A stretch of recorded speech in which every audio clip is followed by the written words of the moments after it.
What's up, everybody, and welcome back to my channel. It's time for another recap of what went down on this week's episode of Teen Mom 2.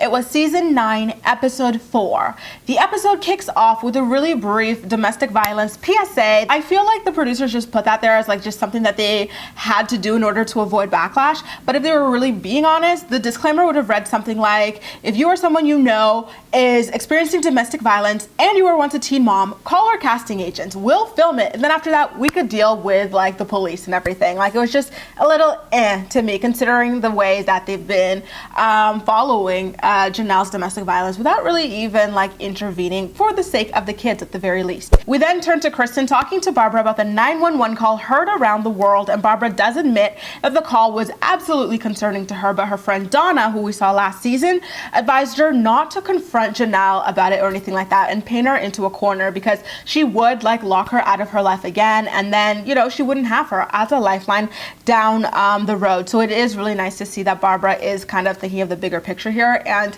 you know, staying in Jenelle's corner until Jenelle is ready to come clean and ask for help, you know, when it comes to escaping the swamp nest monster. Like, this is great for Barbara being a Trojan horse in the situation, because unfortunately with domestic violence victims, they tend to cut people out of their lives who they suspect have an idea or an inkling of what's going on, because they're trying to hide it from the world. And this unfortunately seems to be the best way that Barbara is able to help her out. Like, she's tried many times to remove the kids from her care, right? Like, she succeeded with Jace.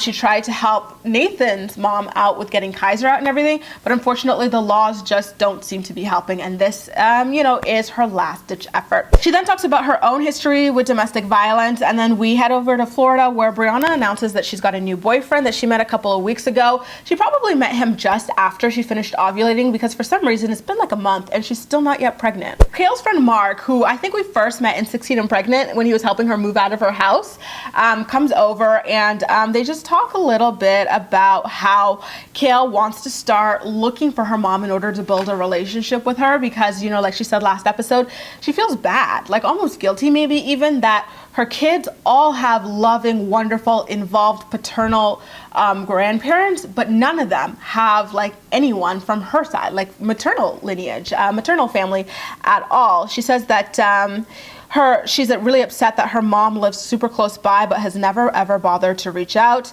and because of that, she no longer wants to connect with her mother. It was like very quick. Like, I don't, you know, I was surprised by this total 180 considering the lead up to this episode last week. And she says, you know what, I instead want to focus all my energy on reconnecting with my sister instead. Meanwhile, in West Virginia, Leah decided to take Ali to her doctor's appointment on her way to audition for Miss West Virginia with that mask of makeup and Shirley Temple curls. Guys, can we talk about these lashes for a second? Before we head back over to Kail's world, where she is visiting the laboratory for her hair care line. I love to see this girl hustle. I think it's so freaking important for women, you know, especially moms, to have as many streams of income as possible. Never stop hustling and never stop learning. Two most important things. She then heads back to the hotel with a random new friend, guys, that revolving door, I tell you, to talk about how it's been 2 years since she's seen her sister. And I don't really understand why that is. She claims that they have a good relationship, but like, if you've got a good relationship with your family, why has it been 2 years since you've really seen or spoke to them? That doesn't really make any sense. Relationships are two-way streets. You've both got to be putting in effort, and it seems really hypocritical to be sitting up here crying about how you don't have family when you've got like at least one person that you get along fine with, yet you're not making effort to see. They then start talking about her dad, who I swear to God, you guys, is her complete doppelganger. And Kail just like throws him under the bus. She's like, that guy eats roadkill. He's got a padlock on his basement fridge for the roadkill meat. All my cousins have like these rhyming names. Like, I think they all end with in or something like that. Kailyn, I don't know, like something Lynn or whatever. And she's like, this is hillbilly, redneck as F.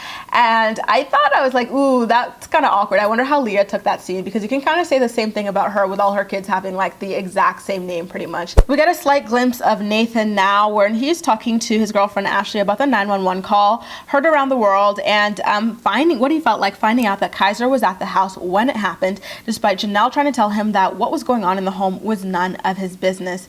He and Ashley say that, you know, they're not surprised by the call. They've always been able to see that Jenelle was in an abusive relationship and that the whole world can see it. It's just Jenelle who just can't seem to come to terms with it.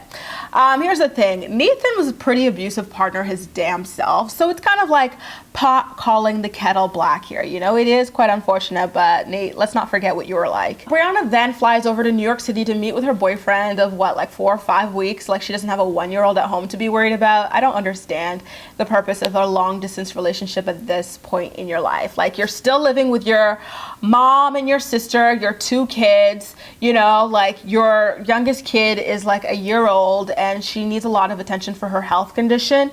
So why are you bothered with, like, you know, spending your money flying up to New York to sustain a long distance relationship? I'm pretty sure you should be saving up to move out so you don't have to share a bedroom with like your 2 kids, you know, like I don't get that. We then get to head back over to Ohio for that doctor's appointment that Ali had, and it turns out that she's been improving at quite a few things, which, oh my God, is so freaking amazing to hear. Like I feel so invested in this girl's health. It's so, you know, great. Like whenever you hear that she's doing amazing, like the last thing you want is to hear that anything is going wrong with her. Now we're back with Kail when she meets up with her sister, who's actually really pretty, and her sister announces that she's pregnant, and then they talk about how neither of them want to reach back out to their dad. Jenelle finally agreed to film for the show, so we get to see her go out for frozen yogurt with Jace and Barbara, and she describes the 911 call as a drunken misunderstanding that happened when she tripped onto David outside the front lawn because she was walking out there to scold him for going to the liquor store and he was already drunk or whatever, and then he was walking towards the house because he had just exited the driveway, and I don't know, 2 potholes magically appeared and they tripped over them onto each other. And then she said that she was being dramatic. You know, it was weird how many times Jenelle said it was her fault. Like you could just tell that David had coached her into saying that it was her fault, or, you know, made her feel scared to tell the truth about what went down.